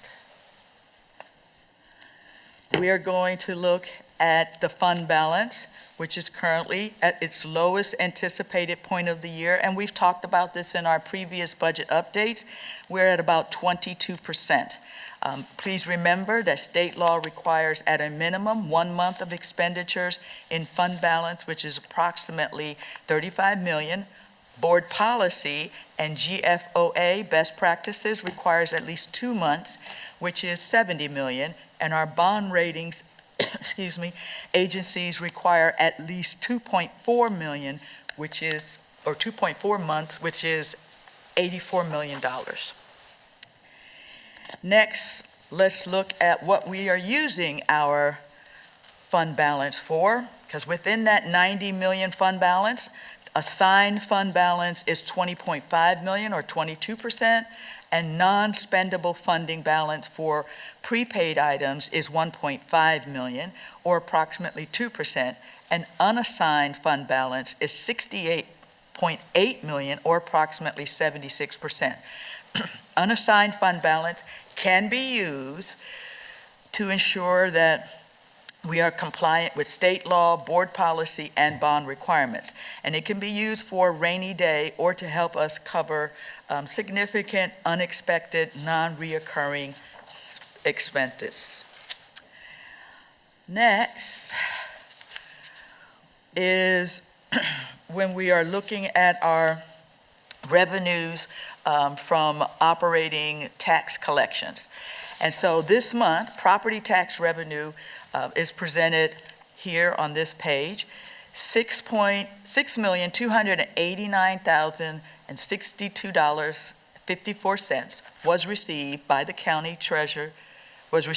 county treasurer for property taxes in November of 2025, and a total of $15,782,292.98 has been collected year to date. Now, this represents 11.8% of the anticipated revenue. This is slightly behind our 17.2% collection rate at this point last fiscal year. Please note, we've also received $13,181,335.29 in property tax relief revenue this November, and a total of $18,479,270.49 for the fiscal year. And this represents 29% of the anticipated property tax relief revenue and is consistent where we were this time last fiscal year. And just a reminder for everybody, our property tax release is separated into 3 tiers. Tier 1 and 2 consist of individuals who are 65 years or older and the first $100,000 of property value. Tier 3 is the Act 388 funding. So that's our 3 tiers for property tax relief. And the last slide in our budget is just an update on, not the last slide, sorry. Thank you, Matthew, you were right. Our current investment accounts are listed as well as the balance at the end of November of 2025. We've received approximately 60.37% of the budgeted interest revenue for the year. So when you look at our investment balance, I would like for the public and to think of it from this perspective. This is our operating cash while collecting interest. So think of it as a savings account, meaning all of the money goes into the GLIP, and it sits there until we need it because it's collecting interest. And when we need it, we transfer it out, pay the bills that we need to pay. So it's sort of like a savings account or a checking account that bears interest. And then the last slide is the board's budget. And so as you can see from your budget board, you have $200,385 or 34.3% of your budget has been expended through November 30th of 2025. And that concludes the update on the budget, and I will answer any questions, Madam Chair, that board members have. Board members, any questions? All right, well, we will move on now to item 12.0, taking a look at the draft agenda for January 27th, 2026, regular board meeting. Dr. Moore. Thank you, Madam Chair. Our next regularly scheduled board meeting is January 27th of 2026. We will begin at 5:30 with our call to order, followed by the welcome and pledge of allegiance. We will move next to the approval of the agenda and then release to executive session. In executive session, we will discuss student appeals, student admission requests into the district's adult education program, employment recommendations and certified releases, and contractual matter regarding the transfer of property. We will resume public session at 6:30 p.m. We will then move to the approval of the consent agenda, minutes of the previous meeting, and classified employment releases and in-district transfers. Next, we will have public participation, followed by voting on executive session items, including student appeals, student admission requests into the district's adult education program, and employment recommendations and certified releases, contractual matter regarding the transfer of property, and as needed for items discussed in executive session. We'll then move to unfinished business, no action requested. The board will receive an update on the 2026-2027 strategic resource alignment, followed by new business, no action requested. The board will discuss policy revisions for policy BE board meetings, the 2026-2027 projected enrollment, and academic report on special education. Next, we will look at the draft agenda for the February 10th, 2026 regularly scheduled board meeting and move to our if needed items of public participation, public session, executive session, voting on executive session, and adjournment of the board meeting.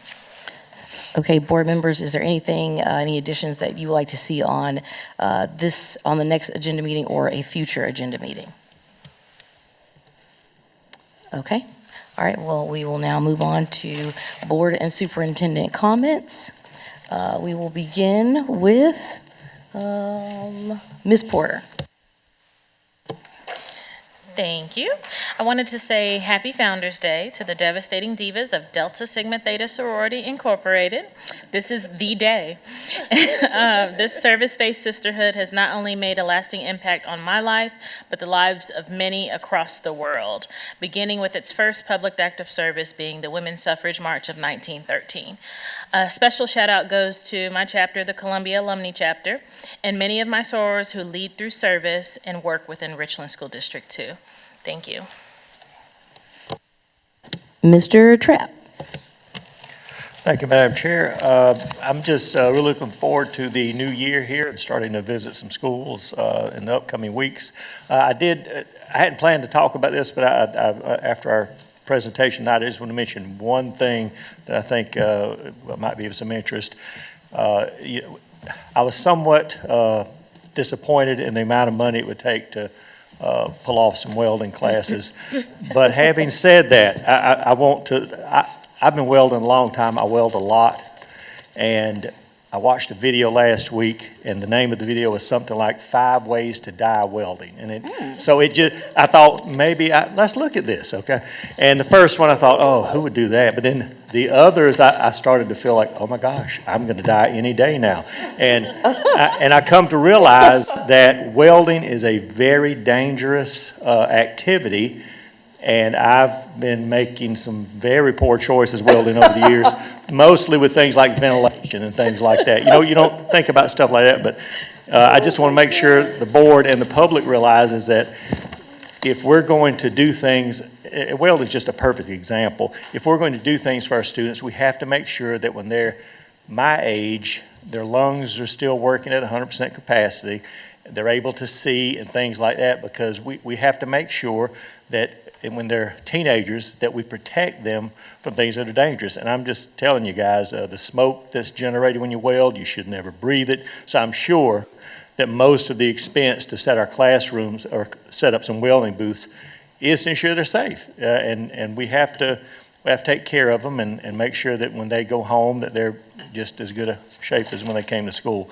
And so I really would like to delve into that a little bit more, but after watching that video this week, I realized that welding is really not something to be taken lightly, and I'm sure a lot of these other things are the same way. So I just want to share that with everybody, and y'all have a good evening. Mr. Dennis. Yeah, I want to say thank you for everybody that presented tonight, especially Spring Valley. I love their presentation because I go there every day to drop my son off. And let me tell you, it don't matter whether it's raining, it's cold, it's hot. Those students are standing outside asking for the donations for all that stuff. Every day, it blows my mind. I was like, man, it's cold out here. And they're like, yeah, but it's for the puppies. Yes, it is. It's for the puppies. So puppies got a blanket. So thank you very much. And it's not just Spring Valley. All our high schools do stuff like that. And I'll tell you right now, the community, get involved. If you want something to do, look at the high school's web pages. There's always something going on, whether it's sporting events, quiz whizzes, and I am so sorry I did not make it to the quiz whiz this weekend, but I had little things pop up. So, but I think we did have some representation there. But I did get to make it out to a quiz whiz on Monday. So, yeah, listen, the community, there's so much to do in our district. You can have so much fun, and I encourage you to check it out. Go out, catch a game, basketball, quiz whiz, all of it. All of it's fun. I enjoyed going out, but that's all I got, and I'm excited for the new year. Dr. Elkin Scott. Thank you, Ms. Nash. First, I'll start by saying Happy New Year to everyone. We made it. A lot of people did not, so I'm truly blessed to see all of you. Second, I want to say Happy Founders Day to the beautiful ladies of Delta Sigma Theta Sorority Incorporated. And thirdly, to Ms. Alicia Ashford and the young Ms. Howard and Ms. Smith, thank you so much for your presentation. And I love one of the quotes that one of the young ladies shared. Leadership and service does not have an age limit. So I really, really appreciate that. And then to Dr. Moore for your detailed presentation on the CTE. Thank you so much for that. And thank you, Mr. Wolf, for that survey indicating the top 3 choices that students and parents would love to see for their young people: CNA, cosmetology, and cyber security. And then, of course, I'm wearing my shirt today, CFA, because as I promised this year, I always have a theme or a goal. And this year, it's my goal to represent a school at our first board meeting and just to give some highlights of that school, because sometimes when people are watching, or just people in our district, they don't get the opportunity to actually visit all of the schools, because we do have a lot, 40.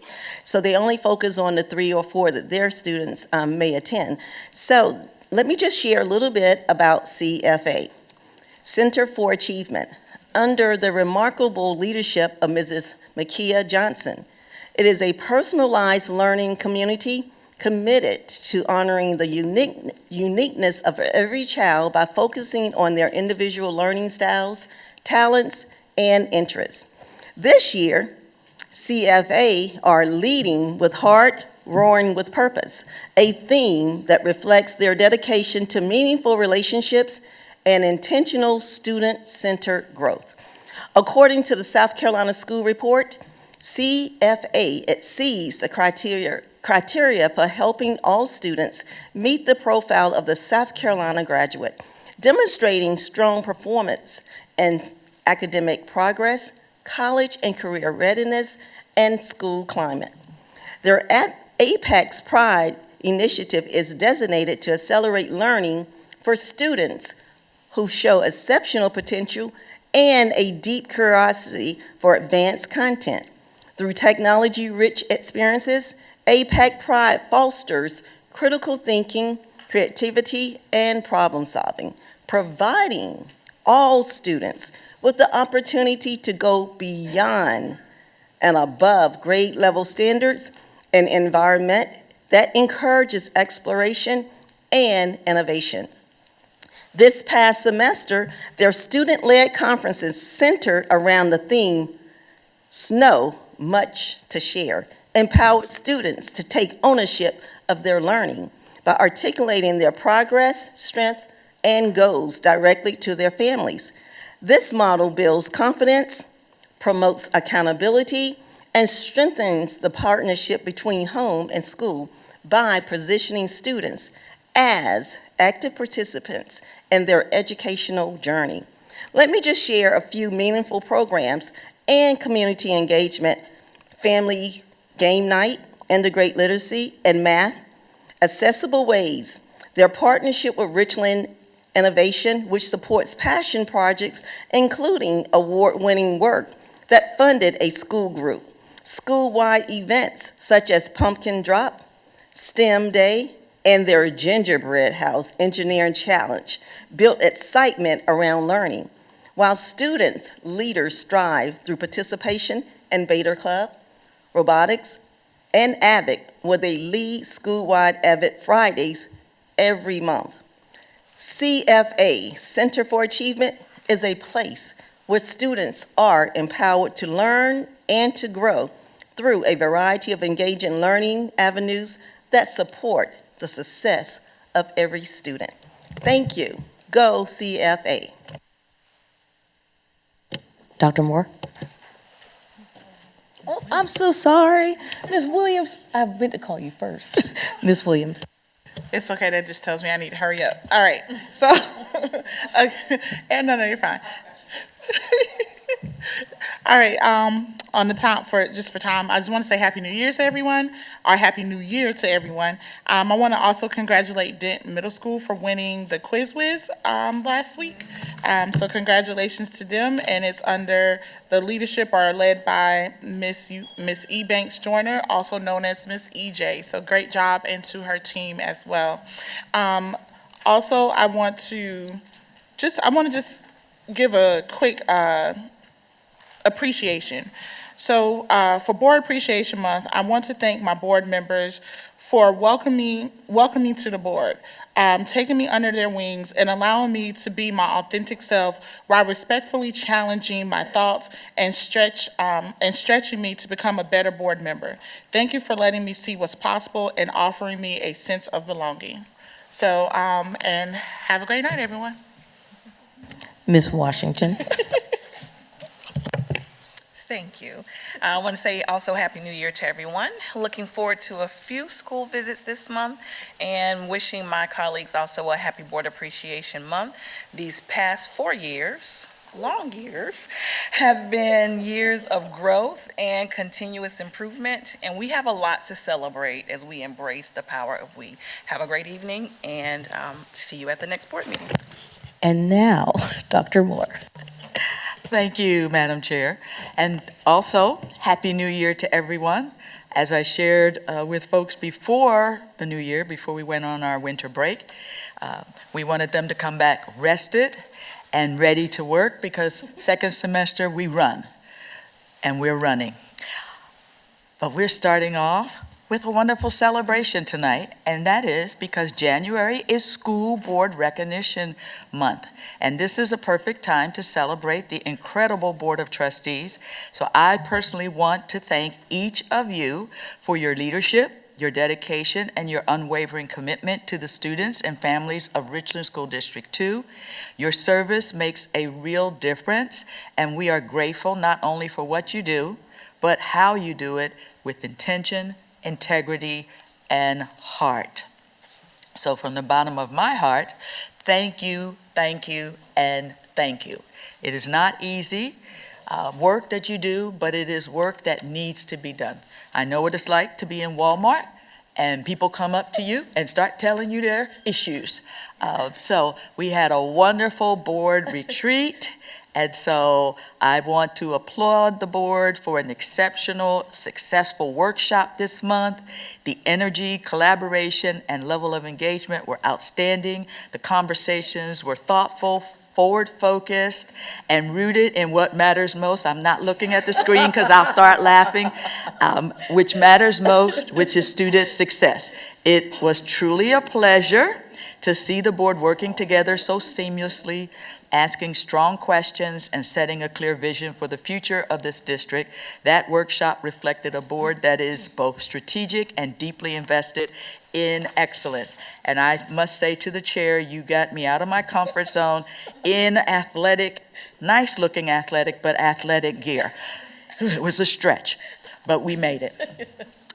I also want to celebrate one of our academic superstars, and Ms. Williams touched on that, as Dent Middle School, the winners of this year's Quiz Whiz tournament. This is a tremendous accomplishment and a very proud moment for every student group that competed. Congratulations to the students for their hard work and quick thinking, and to the teacher and coaches who supported them every step of the way. Dent Middle School will now go on to represent our district with excellence, and we couldn't be prouder of them. This month also marks a historic and exciting moment for Richland 2 as we officially kick off our centennial celebration. 100 years of educating students, strengthening communities, and building a legacy of excellence. As we honor our past, we are also looking ahead with purpose and pride toward the future of this district. As a part of that celebration, we are especially excited to highlight the January 29th grand opening of the Little Red Schoolhouse Museum. This space represents more than history. It tells the story of our district, our schools, and our generations of students and educators who helped shape Richland 2 into what it is today. The opening of this museum is a meaningful milestone in our centennial year, and we look forward to welcoming the community to experience and celebrate our shared history. And while we're sharing 100 years, we recognize that Richland 2 doesn't look a day over 30. That's how good we are. And finally, as we look ahead to next week, I want to remind our community that our schools and district offices will be closed Monday in observance of Dr. Martin Luther King Jr. Day. We celebrate Dr. King's enduring legacy and his unwavering belief in the power of education. Dr. King once said, "Intelligence plus character, that is the goal of true education." That vision continues to inspire the work that we do here in Richland 2 every single day on behalf of our students and families. So to our board, our students, and our staff, thank you for continuing to make Richland 2 a district worthy of celebrating. Aw. Okay, so one, I want to just say thank you to everybody that's watching online, and to the cabinet members who were at our 80s fitness workshop retreat. You killed it. We really should have had a competition. Yes. And also, I saw you over there, Nancy, get nervous when we were talking about money. But she had a good time. And if Nancy tells you she had a good time, the bar has been raised, and we will continue to raise it. So thank you all for that. You all know, it is Board Appreciation Month, and when my first ever business that I started was making poetry. Like, people would have to give me something about the person, and then I would make the poetry and put it in a frame, and I would sell it, and that's what I did all through 9th grade to college. However, AI would have put me out of business. So, because now you could just describe people and then ask it to make you a poem, and ta-da. So, for you all, I have a little something, an ode to an extraordinary board. In rooms where futures quietly take shape, where questions matter and purpose finds its place, I pause this month with a grateful heart to honor each of you and the role you impart. Ms. Williams, with the wisdom sharp and true, an educational mind that sees things through and through. You ask the questions that make us all think deeper, pulling back the layers and making the work stronger and clearer. Ms. Porter, our data-driven guide, a systems builder with brilliance and pride. You see the numbers, the patterns, the plans, and somehow still know how to fix a mean tortilla by hand. Ms. Washington, the keeper of quality and care, strategy sharp and always aware. You bring excellence, intention, and flair and never miss a chance to dress perfectly for the themes that we share. Dr. Elkin Scott, a connector of community and heart, an educator, a leader, a work of art. With style and vision so keen, you remind us leadership can also be seen. Mr. Dennis, steady, thoughtful, and wise, a financial mind with a legislative tie, a gentleman through and through, calm and composed, often spotted in gaiters, a signature well known. Mr. Trapp, the one who can fix it all, from the biggest problem to the smallest call, with a story, a laugh, and a perfectly timed joke, you remind us that joy is essential to the work we do, no hoax. Each of you brings something rare to this table, different strengths, united and deeply capable. I'm grateful to serve alongside leaders so true. This board is stronger because of each of you. Thank you all so much. Have a great night. Oh, and we're adjourned. No, seeing that. Oh, yes, seeing that there being no other business and nobody objects, we adjourn.